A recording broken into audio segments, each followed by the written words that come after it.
Should families always avoid conflict altogether? Should we ever share our emotions with each other? We're going to talk about why staying calm isn't the whole answer, but it is a big piece of the solutions to a lot of our family problems.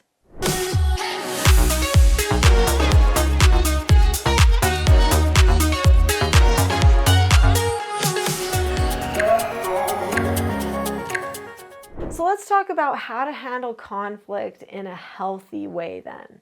There are a lot of people right now who are debating whether we should be emotional at each other or not be emotional at each other.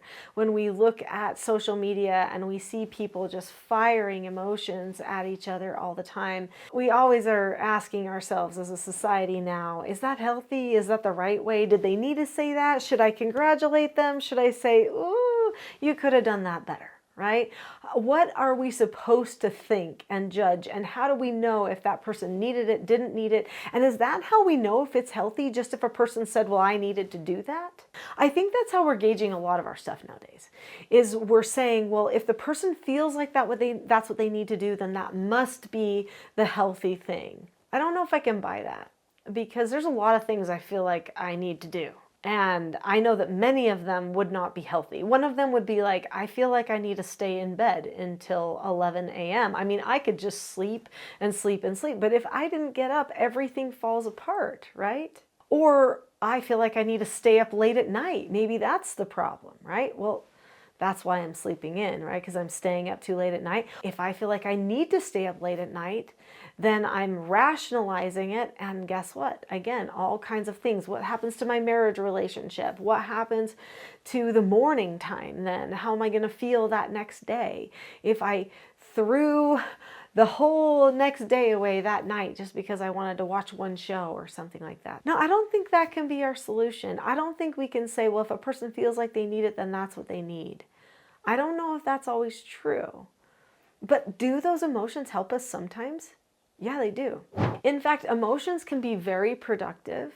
There are productive emotions and non-productive emotions. So when I feel compassion for another person, that's a productive emotion. When I feel understanding for another person, that's productive. When I feel like I love another person, that's productive. When I feel motivated, that's productive. There are a lot of emotions that actually are very productive. And then there's some that just eat us up, tear us down. When I think self-loathing things, is that productive? When I tell everybody how horrible I know I am and how nobody likes me, is that productive? No, of course not. None of us would think that that is a productive emotion. So then why is it that we think it's productive for a person to emotionally vomit on somebody else? Well, this is why. Because when you feel an emotion, this is a signal sometimes to your body that you need to pause right now and you need to fix something. So we feel things, and then we think things, and then sometimes we get to an emotional place. Maybe that emotional place is anger. You know, we start with frustration. We think in frustrating thought, and then we start to have anger. That anger should be a flashing light saying, problem, problem, problem. We got to stop right now and fix this. That doesn't mean the person needs to get things their way. That doesn't mean the person needs to be mean to another person, but something needs to be understood. Something needs to be assessed. So it's a good flag. And emotions do present themselves as really good flags. It's a nice thing. But how do you handle it in the moment? In a way where you don't ruin relationships, where you don't become more emotionally entitled and just dump on people and become negative all the time. Because nobody wants that for their lives either. So we've got to have a plan for how to handle it. Opposing viewpoints and little conflicts that are just opposing like that are actually healthy. And it's okay to have conversations and debates about things. But as soon as you start taking things personally and you start villainizing the other person, you start saying that in your own mind that that other person, they don't understand, they don't care, they are selfish, and you start judging that other person, now you're going to have a problem.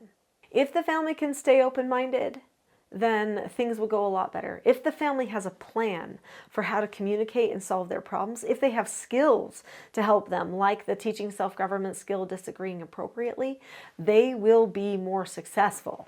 So hopefully you can prepare the family so that they don't have problems. But if they don't, right in the moment, the most healthy thing you can do is first check yourself. Evaluate. Am I calm? Am I in the front brain? Am I ready to handle this circumstance?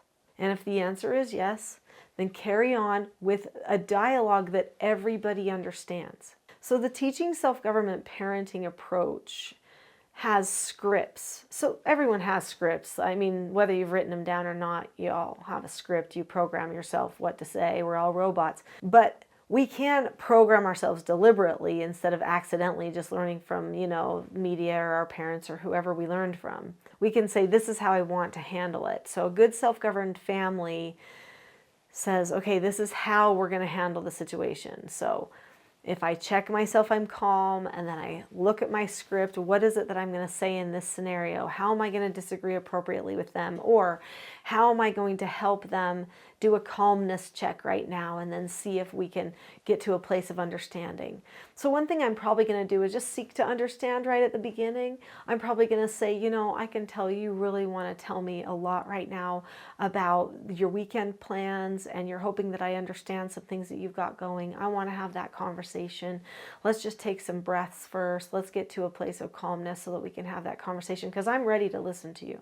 I want to hear what you have to say. And I think making sure that they know that you really do care, that you want to be part of that conversation, that's a big deal. Okay? And so then that calmness really is going to do well for you. It's going to let them know, listen, the goal is calmness. We get there, then we talk about it. This isn't to shut you down. This is just to get regulated, to stay calm.